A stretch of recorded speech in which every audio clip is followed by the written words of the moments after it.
Hey, so we've got a nice healthy breakfast here. I'll walk you through this in just a second. But this video, I wanted to sit down and take you through 5 steps that I'd follow if I wanted to lose a nice, steady, sustainable 4 to 8 pounds per month in the case that I was starting from scratch with weight loss. These are the 4 things I'd personally focus on if I had anywhere more than about 15 pounds to lose. It's not as though these rules, principles are not going to be useful to anyone at a more advanced stage. Let's say you've got the last couple of pounds to lose. But really, I'm thinking, what would I do if I was more of a beginner, intermediate stage again? I didn't know all that much about nutrition. I didn't have extensive exercise selection knowledge. I didn't know what to do when I hit a plateau. Maybe I'd lost some weight in the past, but I wasn't able to keep it going. I was confused by all the conflicting info out there. If I was in those shoes, these are the 4 steps that I would take. All right, let's have a quick look at the brekkie then before we get into number one. We've got some oats here cooked in soy milk. Got some wild blueberries. These are so tart. They're really nutrient rich, but they're so tart. We've got some raspberries, bit of sliced apple here. You ain't going to make this out, I think, on my shoddy webcam camera here. We're getting the proper camera set up, so you won't have to deal with this much longer. I've got some walnuts for the amigas, drizzle of maple syrup. Anything else? Oh, the oats, of course, are cooked in a little bit of cinnamon, as always, to bring it to life. And this is really a really simple breakfast meal that I'm eating on repeat. It's quite diverse in terms of nutrients. I know there'll be some nerd in the comments that's like, what about the protein? What about the protein, mate? Honestly, guys, I get north of 120 grams of protein a day. If one of my meals, like breakfast, for example, is slightly less in protein one day, I don't freak out about it. I know it'll all work out. Some of my meals have less carbohydrates. Some of them have less or more fat. Some of them have less or more protein.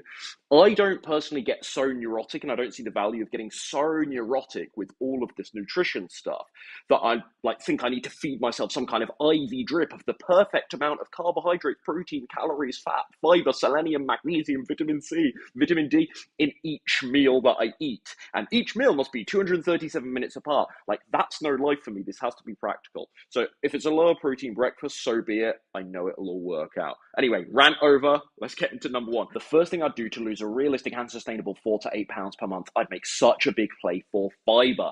Fiber would fill up so much of my plates and my bowls, like you've just seen, because the benefits from a more sort of wide nutrition and health perspective are endless. But let me just give you a few from a weight loss perspective. Number one, fiber helps you stay fuller for longer, which can minimize the risk of overeating. Number two, fiber helps fight inflammation, which is increasingly being linked to obesity. And three, this one is more by association, but lots of the higher fiber foods tend to have a very low caloric density.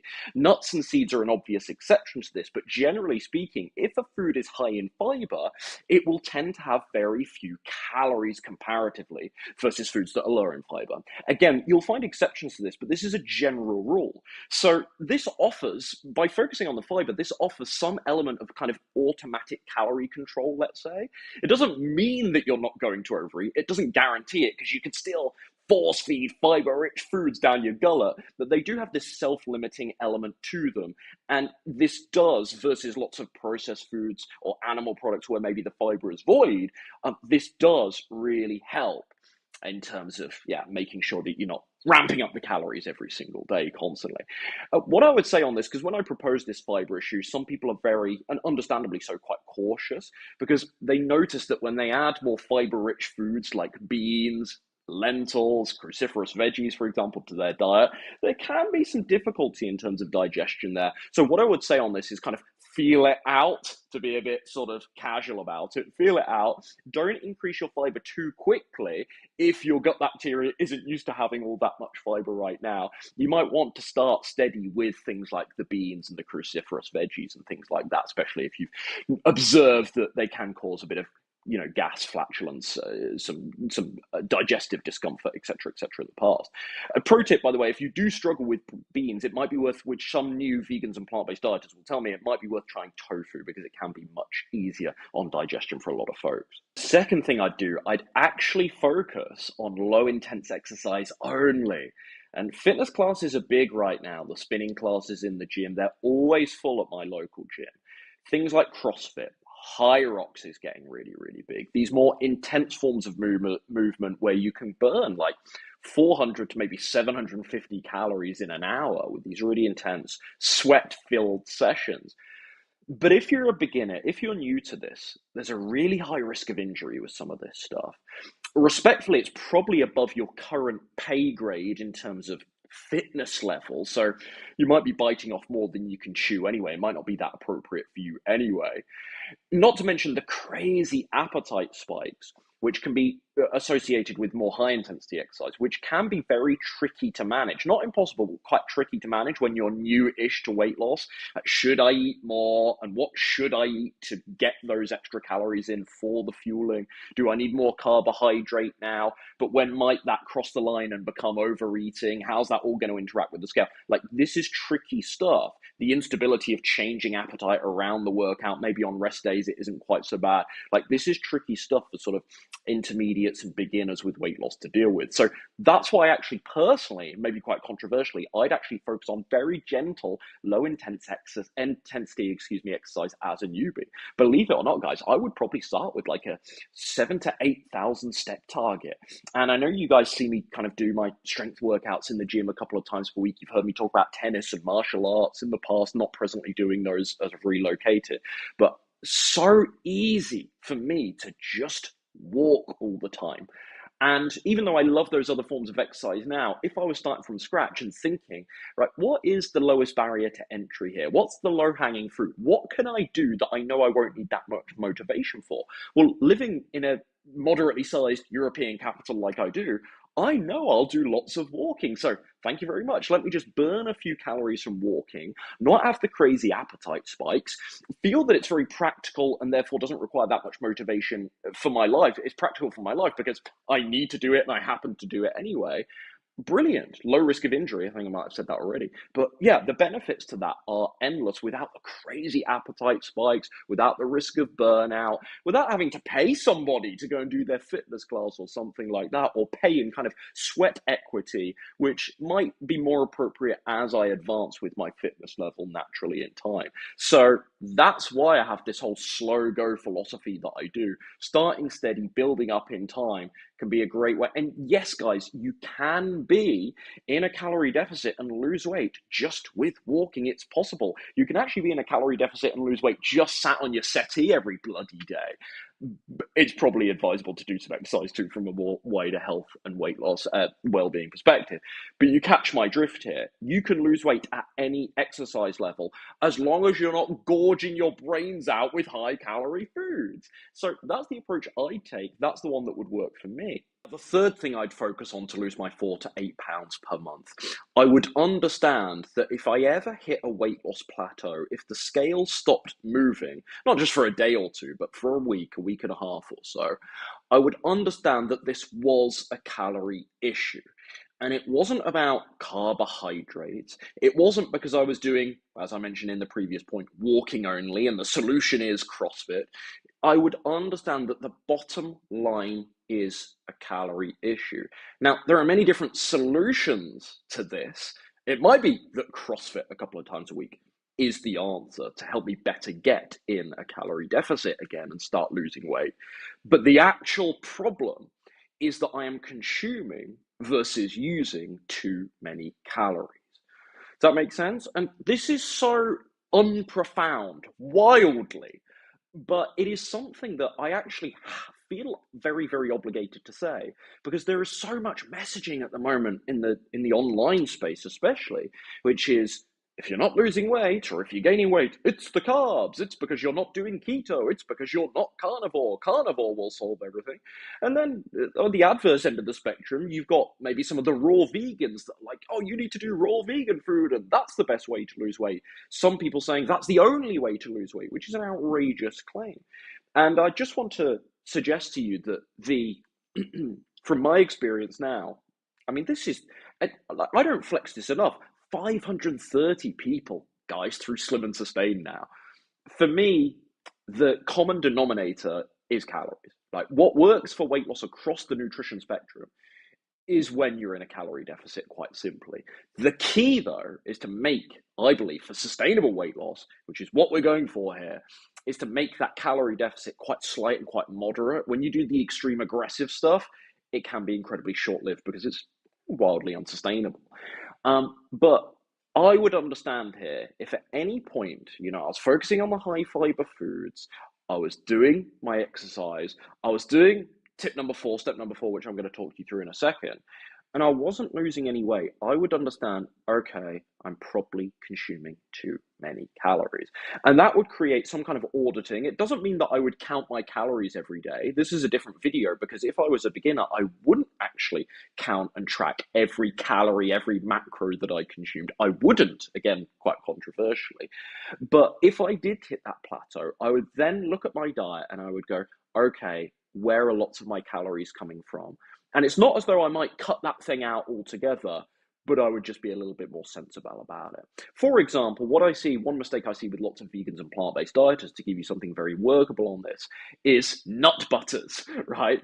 And they do have lots of good nutrients, but let's be honest, most people are eating lots of nut butter because it's bloody delicious, it's downright delicious.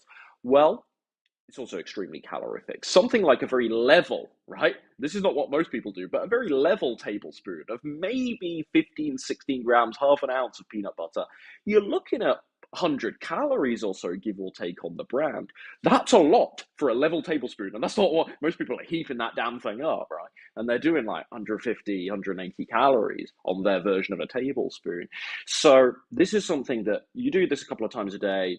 That could be the difference between you being in a calorie deficit or not. So that would force that introspection and that audit on any high calorie foods that I was eating. And it's not as though I'd cut things out because, again, you don't want to be too aggressive. Like I said, that's not my philosophy. That's not worked for me. It's kind of this slow and steady wins the race mentality. So if I was eating lots of nut butter, I might not take it all out of my diet, but simply by reducing it, I might be able to shave 100, 200 calories off my daily diet and get that scale moving again, get out of that plateau. And lastly on our list here, but by no means least, because I firmly believe that there's a huge number of you watching this right now for whom this particular point is the difference maker. It is the reason why you're not currently losing weight. You're actually doing everything else I would possibly suggest right. You're going through the checklist and you're like, yes, yes, yes. This is the elephant in the room that you're not tackling. It's the snacking and the grazing, guys. Right? So many people are spending hundreds of calories throughout the day on a couple of cashew nuts, bit of nut butter on toast, soy lattes from Starbucks, maybe a juice or a kombucha here and there. These things might not sound egregious in isolation. In fact, I've listed many sort of healthy, clean eating, nutrient rich snacks, fruit, for example, amazing.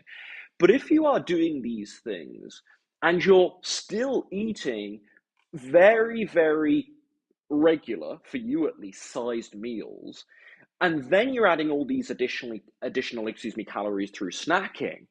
And some of these foods that you're snacking on, we're not talking about watermelon here necessarily, it has an incredibly low calorie density, but we might be talking about things like dried fruit and nuts and trail mix and Lara bars, naked bars for my friends in the UK, etc., etc. This stuff is pretty calorically dense, albeit healthy. So you have to be really, really careful with this, I would suggest. Now, I don't want to make a hard and fast rule about this, that snacking is bad, grazing is the enemy. That's not my view. Let's go back to my previous point. All the spiel I gave about the bottom line is this calorie deficit thing. If you ate a couple of small meals per day, and then hypothetically you were quite a big grazer and a snacker throughout the day, you might well, depending on your food choices, but you might well finish the day still in a calorie deficit and therefore lose weight. However, if you're doing regular Joe-sized meals and you're doing all of that snacking and grazing, yeah, I mean, you're just adding all of these additional calories to your diet. And I don't want to say you're wasting calories because you should spend calories how you best like, of course. But it might be a waste of calories if you're trying to lose some weight right now and if your main meals are really, really big. And I personally am someone that places a lot of importance on just eating a few, but really filling meals per day. I love to sit down for a big dinner and it's filling and it's satisfying and I don't need to think about food for the rest of the night. That's personally how I like doing things. So right now I'm not a massive grazer and snacker anyway, but certainly if I was in a weight loss phase again, if I was heavier than I am now, and I knew that something in my diet had to give in terms of calories, it would be far easier for me to cut back on any snacking than it would to chip away at my meals that really I feel hit the spot. So again, especially this is one for folks that are snacking and grazing, particularly on high calorie foods, because you can eat lots of water rich fresh fruit like berries and citrus fruits and some apples, some pears and things like that, and it's not actually going to add your again, depends on how much, but it's not actually going to add your calorie totals for the day up all that much, as long as you're being relatively sensible about it. But you start adding in that more calorically dense stuff, you start doing medjool dates and smoothies, and like I say, you start grabbing oat cappuccinos, lattes especially, here and there, and your calories are going folks. Those are the 4 steps that I would personally focus on if I was starting from scratch with weight loss and I wanted to lose a healthy, realistic, and sustainable 4 to 8 pounds per month. Avoid all of the crazy extreme diet hacks and other shortcuts and quick fixes, and do something that actually felt nice, controlled, healthy. And again, this word for me, again, is a bit of a buzzword for me, of sustainability for me. So I'm getting back to what's left of my demolished breakfast here. Absolutely delicious. Then we're going to hit the gym. We've got a good old leg workout in. Everyone hates leg day, me included. But for you, you might just be starting out, as I said earlier, with the very low intensity stuff. That's certainly good enough to start. If you want more help implementing this game plan, you want to eliminate all the guesswork for yourself, have me tell you exactly what, how much to eat, precisely what to do for exercise with my whole slow go philosophy, click the link down below to learn more about joining the Slim and Sustain coaching program.